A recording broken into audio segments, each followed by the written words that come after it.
नमस्कार। मैं हूं महेंद्र सिंह और आप देख रहे हैं द इंटरव्यू टाइम्स। आप सभी का स्वागत है इस प्लेटफॉर्म पर। और बात आज पॉलिटिक्स की, और ऐसी पॉलिटिक्स की जो केंद्र सरकार को घेरने के लिए हो रही है, यानी कि मोदी सरकार को घेरने के लिए जो पॉलिटिक्स हो रही है। बात आज उसकी। जगन मोहन रेड्डी आंध्र प्रदेश के मुख्यमंत्री हुआ करते थे, बड़े नेता हैं, और आजकल जंतर मंतर पर बैठे हैं। हालांकि जंतर मंतर पर उनका एक सिंबॉलिक प्रोटेस्ट था ये, और ये प्रोटेस्ट था कि जिस तरीके से सरकार अभी वहां पर आई है, नई सरकार, वो नई सरकार कुछ ठीक से काम नहीं कर रही है। और इसी को लेकर के वो प्रोटेस्ट कर रहे थे। वहां पर कुछ हत्याएं हुई हैं, और जिसका वो विरोध कर रहे थे। तमाम ऐसी चीजों को लेकर के कि जो चंद्रबाबू नायडू की वहां सरकार बनी है, वो चंद्रबाबू नायडू अच्छे से काम नहीं कर रहे हैं। ये पॉलिटिकल प्रोटेस्ट उनका था। और दरअसल इसके बहाने बात कुछ और थी। अगर राज्य की बात होती, राज्य सरकार ठीक से काम नहीं कर रही, तो वो आंध्र प्रदेश में प्रोटेस्ट करते। दिल्ली क्यों आए, जंतर मंतर क्यों चुना उन्होंने? इसके सियासी मायने हैं। और यही बात इस बात की तरफ इशारा करती है कि क्या एक नया गुट बन रहा है, और उस गुट में एक इंडिया गठबंधन है, उसमें बहुत सारे दल शामिल हैं, लेकिन उसके साथ में कांग्रेस के अलावा जो बहुत सारे और छोटे छोटे दल हैं, वो अपने आप को मजबूत कर रहे हैं। वो अपने आप को एक तरीके से एक थर्ड फ्रंट भी बना रहे हैं कि कभी जरूरत पड़े तो आपस में मजबूत दिखा जाए, रहा जाए। अभी फिलहाल मैं बात कर रहा हूं, क्या जगन मोहन रेड्डी इंडिया गठबंधन में शामिल होंगे? क्योंकि इंडिया गठबंधन के तमाम नेता जगन मोहन रेड्डी से जंतर मंतर पर मिले। अखिलेश यादव हों या संजय राउत हों, ये तमाम लोग उनसे मिले। तो क्या इस पर सियासत है? किस तरीके से ये बात आगे तलक जाएगी, और क्या इसके गणित हैं? क्योंकि जिस तरीके से मोदी सरकार लोकसभा में बहुमत में है, तो कोई दो राय नहीं। जो एनडीए है वो लोकसभा में बहुमत में है, लेकिन राज्यसभा में गड़बड़ है मामला। राज्यसभा में वो अल्पमत में है। और राज्यसभा में अल्पमत होने का मतलब ये है कि कोई भी बिल कोई भी बिल धन विधेयक के अलावा कोई भी बिल सरकार पास नहीं करा सकती है। पेच यहीं पर फंसता है कि आखिर सरकार अपने कामकाज कैसे करेगी। और जिसको लेकर के नरेंद्र मोदी जी लगातार चुनाव भाषणों में ये कह रहे थे कि इस बार जब सरकार आएगी तो बड़े फैसले लिए जाएंगे। बड़े फैसले कौन से होंगे, और उन फैसलों को सदन में रेक्टिफाई कराना होगा। तो वो जो बिल होंगे, जो बड़े फैसले वाले, वो कैसे पास होंगे? क्योंकि जगन मोहन रेड्डी आंध्र प्रदेश की सियासत के साथ साथ केंद्र की सियासत में भी दखल रख रहे हैं। इसकी वजह यह है कि उनके लोकसभा में भले ही उनके 4 सांसद हैं, नहीं जीत पाए इस बार, लेकिन राज्यसभा में अभी उनके पास 11 सांसद हैं। 11 सांसद बड़ी संख्या है, और इसके दम पर वो केंद्र की सियासत में बहुत ही की रोल अदा करेंगे।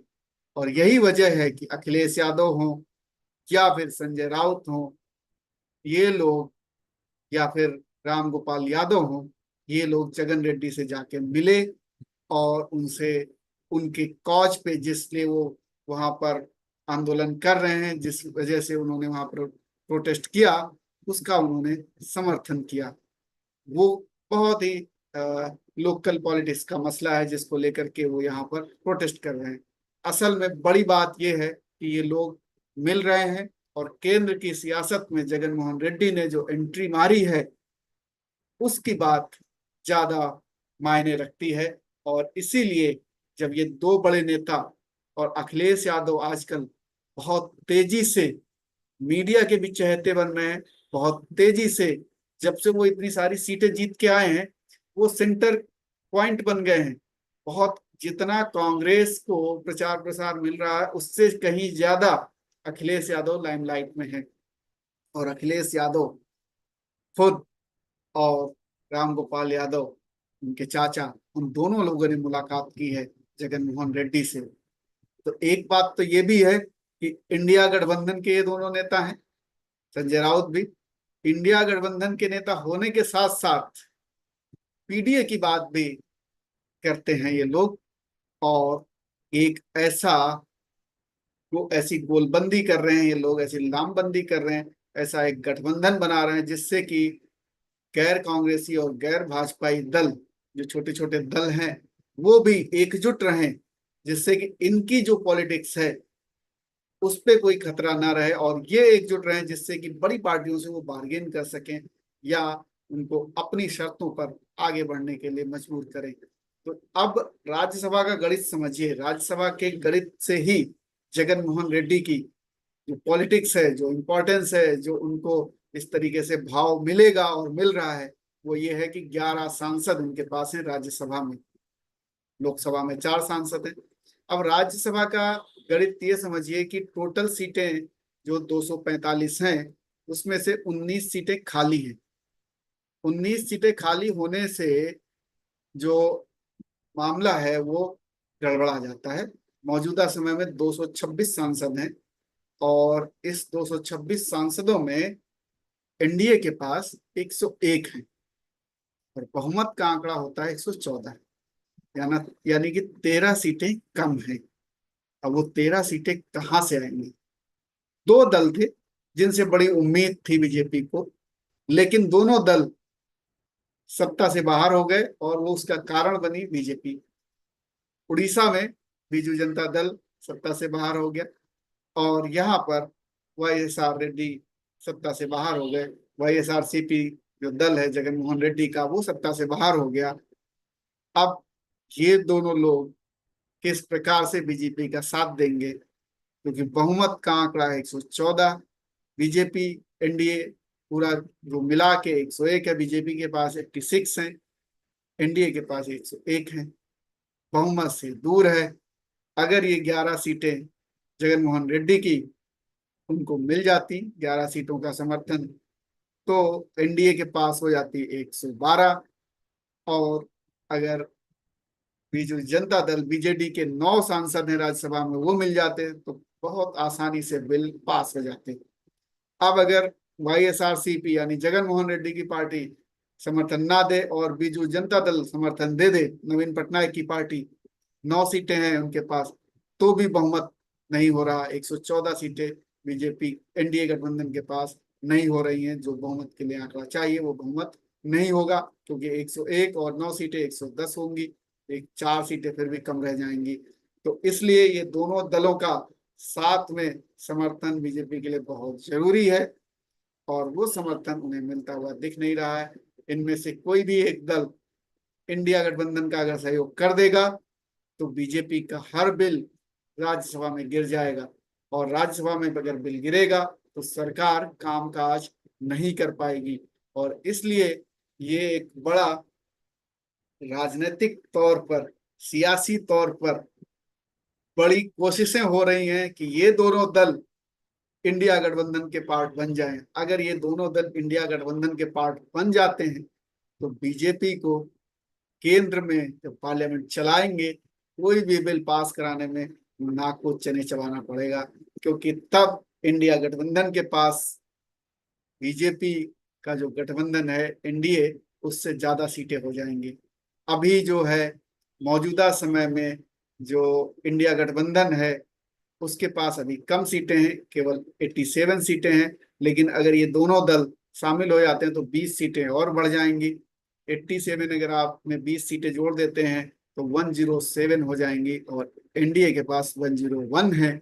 इसके अलावा जो नॉमिनेशन भी होगा, तो नॉमिनेशन में भी उसके बाद भी एनडीए के पास बहुमत नहीं रहेगा, क्योंकि राज्यसभा में वो किसी भी तरीके से अगर करें, नॉमिनेशन करें, वो सारे नॉमिनेशन जो करे जाएंगे वो उनके पक्ष में रहेंगे।